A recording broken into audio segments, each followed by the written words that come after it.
तो जैसा हमने आपको बताया कि पहला जो हमारा विषय है वो यही है कि साहब जो सीनियर सिटीजन्स हैं वो अपने रिटायरमेंट की प्लानिंग, अपने निवेश की प्लानिंग किस तरह से करें।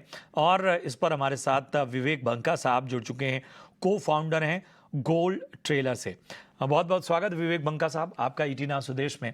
मेरा सवाल पहला यही है कि एक सीनियर सिटीजन्स या तो उनकी जो एक ट्रेडिशनल निवेश की जो प्लानिंग होती है, जो पहले से तय होती है, वो तो उनकी चलती रहती है, लेकिन बदलता दौर है, खर्चे बढ़ रहे हैं, बहुत सी चीज़ें अपग्रेड हो रही हैं, तो निवेश को भी थोड़ा अपग्रेड करना होगा। तो उनके लिए जो पहली सलाह है वो आप क्या देंगे?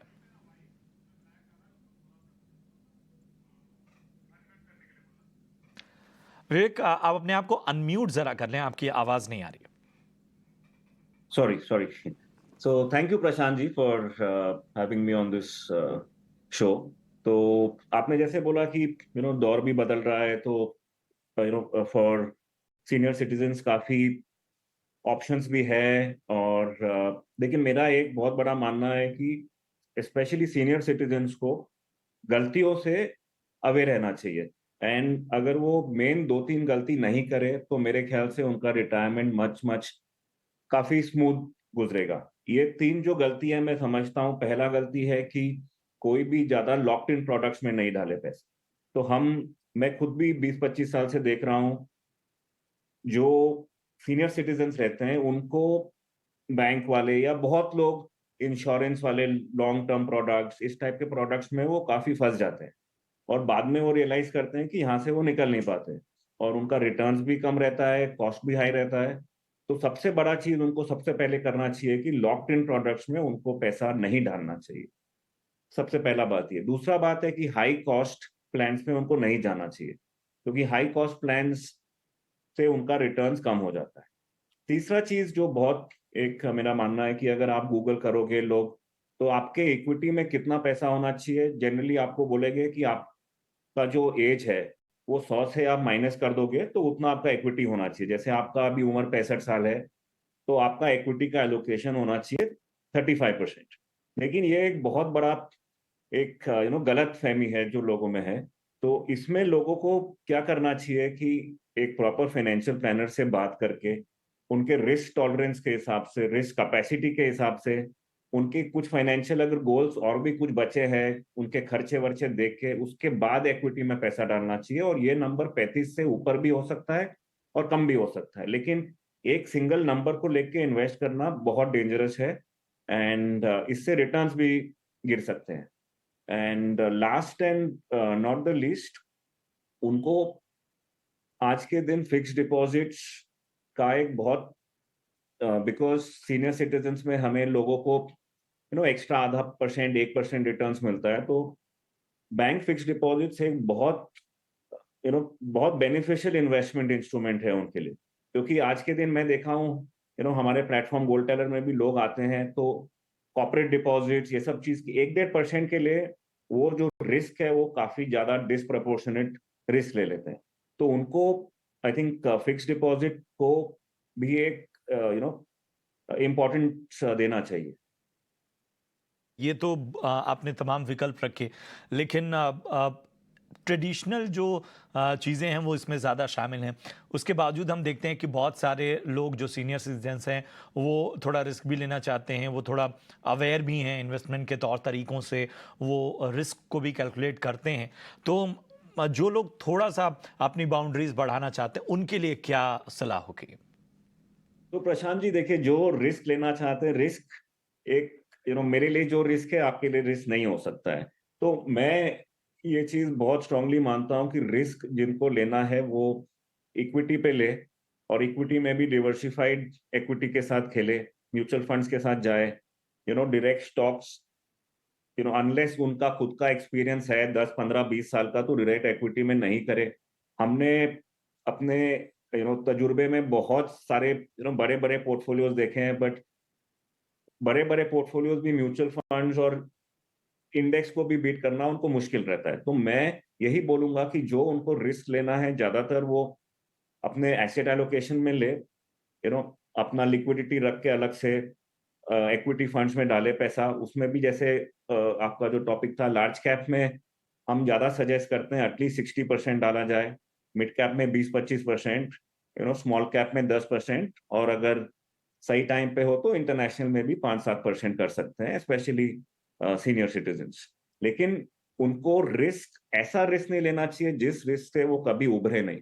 अगर आप इक्विटी फंड्स में देखोगे तो रिस्क खाली टाइम का है। अगर आप 2008 में, 2011-12 में, कोविड के टाइम पे भी अगर आपने पीक में इन्वेस्ट किया होता, तो अगर आप 2, 3, 5 साल वेट करते तो आपका पैसा वापस आ जाता विथ अच्छे रिटर्न्स के साथ।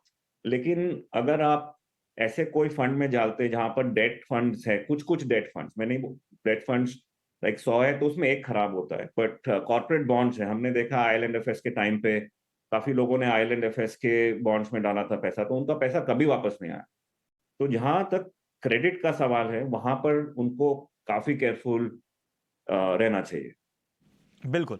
फिर भी इन सब के बीच में जो दर्शक होंगे, जो भी खासतौर पे सीनियर सिटीजन्स इस शो को देख रहे होंगे, वो थोड़ी बहुत क्लियर पिक्चर चाह रहे होंगे। तो अब थोड़ा मैं शार्प कर रहा हूं अपने सवाल को। जी। अगर आप 3 टॉप के इन्वेस्टमेंट विकल्पों को चुने, 3 बेस्ट ऑप्शन को चुने, तो वो क्या होंगे जो एक सीनियर सिटीजन्स को अपने पास रखने ही रखने चाहिए? तो इक्विटी फंड्स आई थिंक काफी अच्छा इन्वेस्टमेंट ऑप्शन है। सेकंड है फिक्स्ड डिपॉजिट्स। फिक्स्ड डिपॉजिट्स में भी उनको ऐसे बैंक्स का चुनाव करना चाहिए जहां पर स्वीप फैसिलिटीज होते हैं। तो काफी बैंक्स ऐसे होते हैं जहां पर आपके पास ऑप्शन है कि आपका अगर सेविंग्स बैंक अकाउंट में इतना अमाउंट से ज्यादा इन्वेस्टमेंट है तो वो ऑटोमेटिकली आपको फिक्स डिपॉजिट में स्वीप कर देंगे, क्योंकि सेविंग्स बैंक अकाउंट में 3% रहता है या 4% रहता है, और जहां फिक्स डिपॉजिट में हो गया तो आपका वो 3-4% एक्स्ट्रा बढ़ जाता है। तो फिक्स डिपॉजिट एक है, इक्विटी फंड्स है एक है, और जो तीसरा है मैं बोलूंगा कि डेट फंड्स या कुछ कॉर्पोरेट बॉन्ड्स अच्छे कंपनीज के, ये चीज उनको अपने दिमाग में रखना चाहिए। किसान विकास केवीपीज है, पीपीएफ है जो आप अभी अब स्क्रीन में दिखा रहे हो, वो सब है श्योर, लेकिन आज के दिन मेरा मानना है कि फिक्स्ड डिपॉजिट्स इन सबसे बेटर है, क्योंकि इसमें रिटर्न्स भी बेटर है, और दूसरा है कि आपको लिक्विडिटी भी है। सीनियर सिटीजन्स के लिए ऐसा है कि कुछ अनफोर्सीन इवेंट्स आ गए तो उनको लिक्विडिटी की भी जरूरत पड़ सकती है। तो फिक्स्ड डिपॉजिट आई थिंक बहुत अच्छा इन्वेस्टमेंट है। एंड लास्टली, आपने पूछा नहीं है फिर भी मैं बोलूंगा कि आपको अगर रिटायरमेंट के लिए पहले से प्लान करना है तो एक अच्छा हेल्थ इंश्योरेंस पक्का लीजिए, क्योंकि मैंने देखा है कि स्पेशली सीनियर सिटीजन्स अगर फैमिली का उनको सपोर्ट नहीं रहता है तो यू नो अगर एक भी कुछ ऐसा हादसा हो जाता है तो उनका पूरा का पूरा फाइनेंशियल प्लानिंग तहस नहस हो जाती है। बिल्कुल, बहुत अहम सलाह आपने दी है। और इन सब के बीच पोस्ट ऑफिस की जो स्कीम्स हैं, सीनियर सिटीजन सेविंग स्कीम्स हैं, कुछ और जो ट्रेडिशनल सेविंग के तरीके हैं, उनके बारे में भी ये लोग जानकारी चाहते हैं, तो ज़रा इस पे रोशनी डालें। तो प्रशांत जी, सीनियर सिटीजन्स भी आई थिंक जो पोस्ट ऑफिस का स्कीम है उसमें भी गवर्नमेंट ने बढ़ोतरी किया था लास्ट बजट में। उन्होंने उसका लिमिट जो है इंडिविजुअल और जॉइंट में दोनों का लिमिट उन्होंने बढ़ा दिया था। उसमें अगर मैं राइट हूं तो 8.1% रिटर्न है, जो जो भी अच्छा, which is also a good return.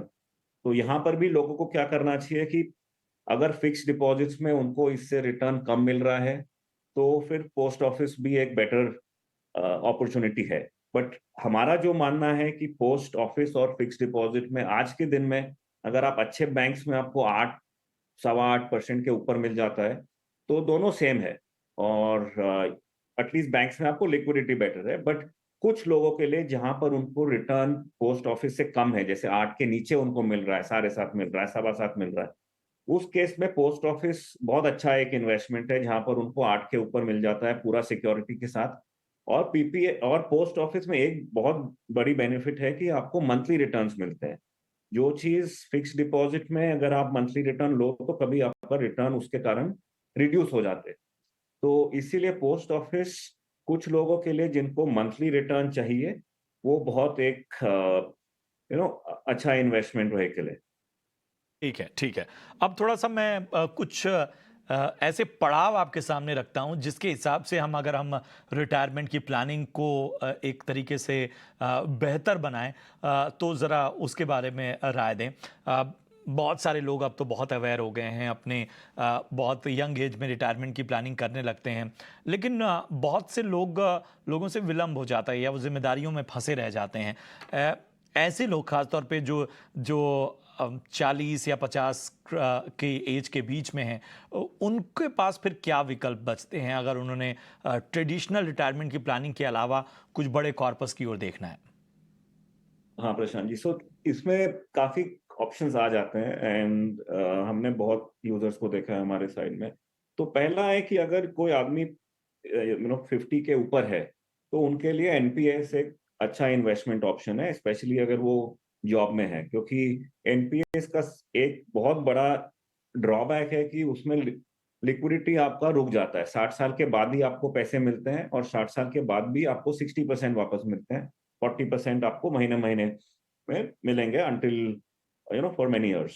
सो यहाँ पर क्या है कि सबसे इंपॉर्टेंट चीज है, आप 50 के हो तो आपके लिए खाली 10 साल बचा है और आपको टैक्स बेनिफिट भी मिल जाता है एंड उसके बाद आपको 40% में महीने महीने पैसे मिलने लग जाते हैं। तो एनपीएस एक बहुत ही अच्छा स्कीम है फॉर लोग जो 40 45 50 के ऊपर के लोग हैं। दूसरा है कि सबसे इम्पोर्टेंट एक और चीज मैं थोड़ा सा अलग से बोलना चाहूंगा यहाँ पर कि हमने जो देखा है, लोग जो उनको रिटायरमेंट का निवेश चाहिए वो बहुत ज्यादा अंडर एस्टिमेट करते हैं। वो तो उनको वो ठीक से एस्टिमेट करना चाहिए विद प्रॉपर फाइनेंशियल प्लानर। उनके आज बहुत लोग आज के खर्चे के हिसाब से कैलकुलेट करते हैं कि आज मेरा खर्चा ₹1,00,000 महीने का, तो 20 साल के बाद भी उतना चाहिए। बट उनको ये समझना चाहिए आज का ₹1,00,000 20 साल के बाद का 3-4 लाख रुपया हो सकता है। उसके हिसाब से उनको एक कॉर्पस एस्टिमेट करके उस इन्वेस्टमेंट करना चाहिए उसके लिए। एंड यहाँ पर एक चीज और उनको सोचना चाहिए कि उसके बीच में उनके कुछ फाइनेंशियल गोल्स है क्या, जैसे बच्चे के पढ़ाई के लिए, बच्चे के शादी के लिए। यहाँ पर भी हम बहुत ऐसा देखते हैं कि लोग थोड़ा कंट्रोवर्शियल स्टेटमेंट है, बट अपने बच्चों को जैसे बाहर पढ़ाना चाहते हैं या बहुत लेविश गोल्स के कारण अपना रिटायरमेंट बहुत कॉम्प्रोमाइज कर देते हैं। तो वहां पर भी उनको बहुत केयरफुल रहना चाहिए। मैं ये नहीं बोलता हूँ कि आप कॉम्प्रोमाइज करो किड्स के लिए, बट किड्स के लिए जो आप कर रहे हो वो आपका जो रिटायरमेंट कॉर्पस है उसको मद्देनजर में रख के आप उनका कॉर्पस या जो गोल्स बनाइए। एंड लास्ट जो मैंने पहले बोला था कि इंश्योरेंस एक बहुत बहुत क्रिटिकल चीज है। एक इंश्योरेंस, एक हादसा ऐसा हो जाए तो आपका पूरा फाइनेंशियल प्लान खत्म हो जाता है। तो ये तीनों चीज मैं बोलूंगा, एनपीएस, जो आपके गोल्स हैं बच्चों के लिए या खुद के लिए, उसको ध्यान में रखिए। और तीसरा है कि आप इंश्योरेंस करिए। इक्विटी फंड्स में आप अभी से शुरू करिए। एक अलग से फोलियो बना दीजिए जहां पर आप पैसा उसको नहीं टच करोगे, जो आपके खाली रिटायरमेंट के लिए आपको चाहिए। तो 1000-2000 रुपए महीने से शुरू करिए एंड इसमें आपको बहुत अच्छा वृद्धि मिलेगा। 12-13-14% भी मिल सकता है। जनरली हम इक्विटी में देखें पैसा डबल 5 से 7 साल के बीच में हो जाता है। एंड प्रॉब्लम यहाँ पर हम क्या देखते हैं कि लोग इन्वेस्टमेंट करते हैं बट बीच में अगर उनका कुछ कुछ और गोल आ गया, कुछ खरीदना है, ये कुछ आ गया, तो वहां से वो पैसे निकाल लेते हैं। इसलिए हम एडवाइस करते हैं कि रिटायरमेंट के लिए आप एक अलग फंड में पैसे डालिए और उसको टच एकदम भी मत करिए कोई भी कंडीशन में। बिल्कुल। बहुत अहम सलाह आपने दी और वाक़ई इन सारी चीज़ों को अगर आप बेहतर तरीके से समझेंगे, जो भी सलाह आज आपको मिली है, उसको उसको इसकी एक-एक बारीक बात को बेहतर तरीके से अपनी ज़िंदगी में अपनाएँगे, तो आपकी रिटायरमेंट जो होगी वो बेहतर होगी। पहले से जो लोग रिटायरमेंट प्लानिंग करते हैं, उनके लिए भी हमने ऑप्शन रखे और जिन्हें थोड़ी देरी हो गई है, उनके लिए भी क्या ऑप्शन है। और याद रखिए, प्रायोरिटी जो है, प्राथमिकता जो है, वो खुद को दीजिए, क्योंकि एक ऐसी एज के बाद जब शायद आप लोगों की प्राथमिकता न रह जाते हों, ऐसे वक्त में आपको अपना सहारा बहुत आवश्यक होता है, अपनी मजबूती बहुत आवश्यक होती है और उसे आपको देखना होगा। बहुत बहुत शुक्रिया करेंगे आपका बंगा साहब हमसे जुड़ने के लिए और इस खास